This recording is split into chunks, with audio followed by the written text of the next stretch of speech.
आप कई दिनों से देख रहे हैं कि फ्रांस पर एक बड़ा हमला हो गया है। यह हमला किसी दूसरे देश नहीं बल्कि फ्रांस में ही रहने वाले शरणार्थियों और वामपंथियों ने किया है। फ्रांस में जो लोग हॉस्पिटल, बिल्डिंग्स, लाइब्रेरी और गाड़ियों को आग लगा रहे हैं, उनमें से ज्यादातर बच्चे और युवा हैं।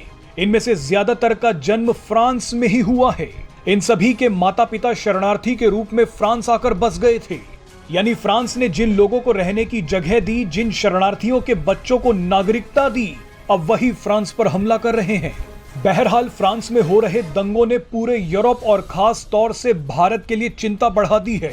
भारत में भी लगातार अवैध शरणार्थी और प्रवासी बढ़ रहे हैं। शरणार्थी और प्रवासी अगर कानूनी तरीके से भारत आए तो समझा जा सकता है, लेकिन भारत में गैर कानूनी तरीके से आए प्रवासियों और शरणार्थियों की संख्या अचानक बढ़ती जा रही है। भारत के कई राज्यों में गैर कानूनी तरीके से आए बांग्लादेशियों और रोहिंग्याओं की संख्या बढ़ गई है।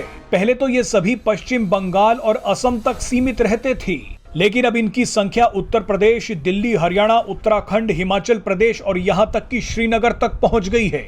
बांग्लादेशी लोग गैर कानूनी तरीके से पहले पश्चिम बंगाल आते हैं, उसके बाद नकली इलेक्शन कार्ड और आधार कार्ड बनवाकर पूरे देश में फैल जाते हैं।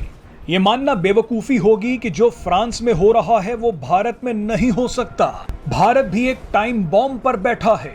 कई मीडिया रिपोर्ट्स में दावा किया गया कि सीएए और एनआरसी को लेकर दिल्ली और उत्तर प्रदेश में जो दंगे हुए उनमें रोहिंग्या शामिल थे। सबने देखा कि दिल्ली और उत्तर प्रदेश की सड़कों पर कैसे पत्थरबाजी की गई और कैसे आगजनी की गई। उत्तर प्रदेश के मदरसों पर जब छापा पड़ा तो वहां कई रोहिंग्या मिले। इन सभी के पास हथियार भी थे। एक्सपर्ट्स का मानना है कि भारत में गैर कानूनी तरीके से घुसे इन लोगों का वोट बैंक के लिए इस्तेमाल किया जाता है। असम और पश्चिम बंगाल जैसे राज्यों के कई इलाकों में तो डेमोग्राफी ही बदल गई है।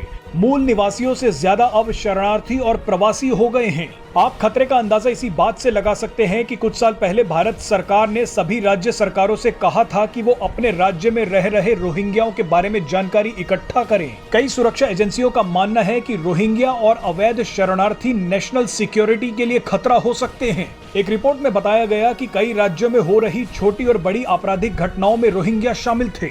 मजे की बात देखिए कि जब भारत सरकार अवैध प्रवासियों को ढूंढने का प्रयास करती है तो देश में नारा लगाया जाता है कि हम कागज नहीं दिखाएंगे। अवैध प्रवासियों के समर्थन में लिबरल और वामपंथी सबसे आगे रहते हैं, ह्यूमन राइट्स और लोकतंत्र की दुहाई देते हैं। लेकिन ऐसी हरकतें देश के लिए खतरनाक साबित हो सकती हैं। देश में धीरे धीरे अवैध प्रवासी बढ़ते जा रहे हैं। इनकी पकड़ भारत के हर राज्य में हो रही है। समय रहते ही कदम नहीं उठाए गए तो भारत में फ्रांस से भी ज्यादा तबाही हो सकती है।